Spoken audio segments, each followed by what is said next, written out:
Hello बच्चों, ये numericals का अपना सेकंड वीडियो है और ये सेकंड वीडियो लेक्चर में हम ऑसिलेशंस के text book example number 11 and 12 देखेंगे। ठीक है, तो होप कि फर्स्ट वीडियो आपको समझ में आया होगा।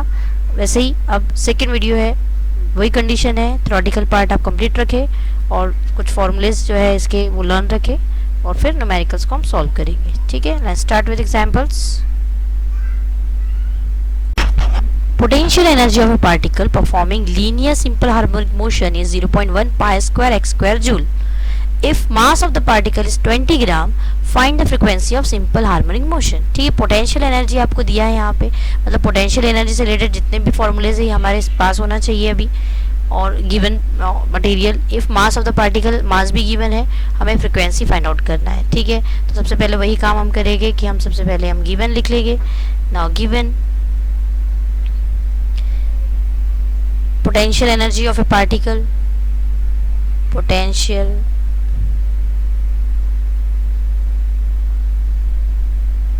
energy of particle। ठीक है, मीन्स इसी को शॉर्टकट में हम डिनोट करेंगे PE is equals to 0.1 pi square x square joule. ये आपको गिवन है। ठीक है, और मास ऑफ पार्टिकल गिवन है, मतलब m दिया है आपका 20 ग्राम्स। हमें ग्राम्स में नहीं चाहिए, m के सिस्टम के लिए हमें इसे कन्वर्ट करना पड़ेगा किलोग्राम्स में।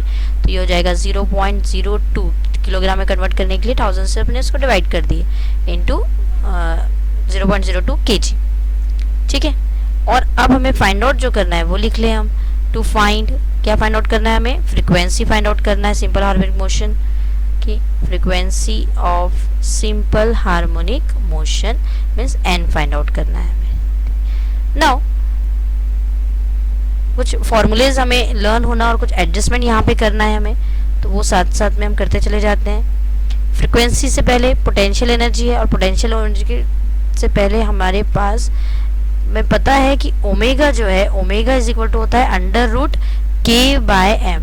ओमेगा इज इक्वल टू क्या होता है? Under root k by m, और ओमेगा इज इक्वल टू होता है 2 पाई एन। यहाँ तक हम जाने वाले हैं। ये दो चीज़ें आपको याद रखनी है, मतलब ओमेगा जो है 2 पाई एन भी होता है और under root k by m भी होता है, तो ये दोनों भी एक दूसरे क्या होंगे? इक्वल होंगे। तो ओमेगा तो दिया ही नहीं है, आपको फ्रीक्वेंसी निकालना है, मीन्स ओमेगा की ये वैल्यू हम यूज़ करेंगे।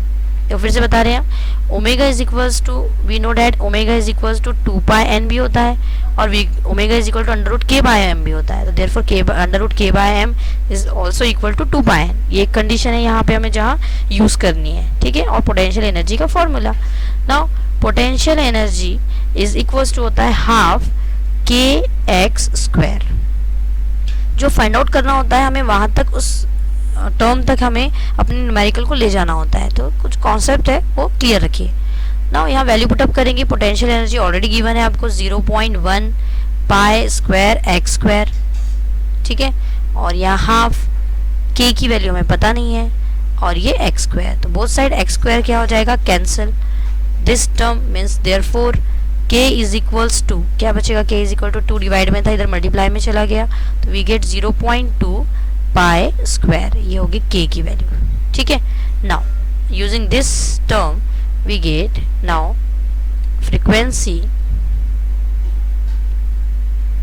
of simple harmonic motion, we have omega is equals to 2 pi n and omega is equals to under root k by m, therefore 2 pi n is equals to under root k by m।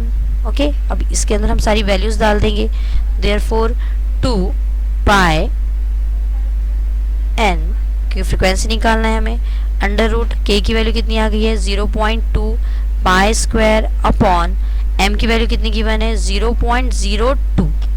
ठीक है, अब इसे solve करेंगे हम, तो ये हो गया आपका 2 pi n is equals to this under root, ये पॉइंट यहाँ 0 हम अगर यूज करते हैं तो ये term into 10 to the power -2 होगी और ये -1 और ये कैंसिल हो गया, तो टर्म क्या बचेगी? 10, और रूट के बाहर पाई स्क्वायर निकल गया तो क्या बचेगा? पाई।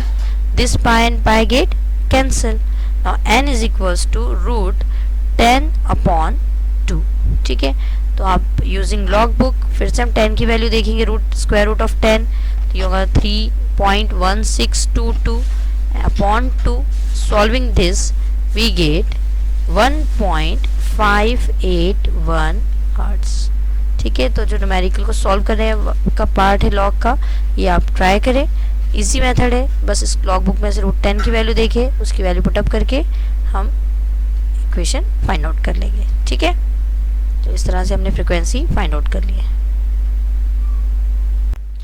The total energy of a body of mass 2 kg performing simple harmonic motion is 40 joule.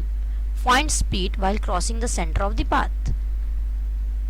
Question समझ में आ गया होगा कि total energy of a body of mass 2 kg performing simple harmonic motion is 40 joule. Total energy given है 40 joule और मास है body का 2 kg। हमें उसकी स्पीड फाइंड आउट करनी है जब वो सेंटर ऑफ पाथ जो है वो क्रॉस करे, उस टाइम इसकी स्पीड क्या होगी। ठीक है, तो अकॉर्डिंग टू रूल सभी जैसे सॉल्व करते हैं वैसे इसे भी सॉल्व करेंगे हम।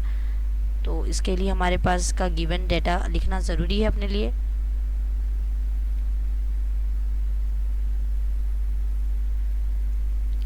Given total energy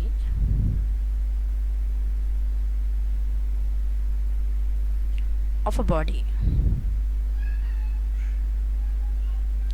means TE is equals to 40 joule. ठीक है, और मास ऑफ बॉडी गिवन है, mass of body that means m आपको गिवन है 2 kg। No conversion required. To find, हमें जो फाइंड करना है ये फाइंड करना है speed, maximum speed while crossing the centre of. तो जब भी आपको पता है, आपने पढ़े हो ऑसिलेशन, अगर हमें या ये एक बॉडी जो है ऑसिलेट कर रही है तो ये इसकी स्पीड जब सेंटर ऑफ पाथ जब क्रॉस करती है तो मैक्सिमम होती है, फिर यहाँ 0 होती है और फिर यहाँ से वापस आएगी, और सबसे ज़्यादा जो यहाँ पे एनर्जी होती है यहाँ होती है, तभी तो वो ऊपर की तरफ जाएगा ना। मीन्स जो स्पीड होगी वो मैक्सिमम होगी, तो हमें वी मैक्स फाइंड आउट करना है, velocity at that time, speed जो है मैक्सिमम स्पीड जो है हमें फाइंड आउट करना है सेंटर ऑफ पाथ। ठीक है, तो सिंपल सा है, आपको फॉर्मूला है आपके पास, total energy is equals to half, यानी वो काइनेटिक एनर्जी होगी ना, यहाँ पे जो एनर्जी होगी ये कौन सी होगी, काइनेटिक होगी। इस पोजीशन पे काइनेटिक मैक्सिमम है और पोटेंशियल 0 होती है यहाँ पर। ठीक है, यानी काइनेटिक कम होते बढ़ते चले जाती है, तो यहाँ होगा ये mv², और ये कौन सी v है, मैक्सिमम वेलोसिटी है। ठीक है, तो टोटल एनर्जी आपको गिवन है 40 joule is equals to half, m कितना गिवन है 2 kg, और ये हो गया v²। ठीक है, max. Now this 2 get cancel.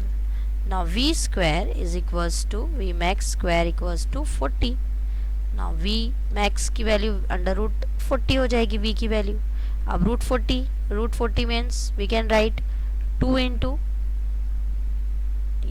4 into 10, 4 root से बाहर जाएगा, 2 इंटू √10, और इससे पहले के एग्जाम्पल में √10 की वैल्यू हमने पुटअप किए हैं, 2 इंटू 3.1622।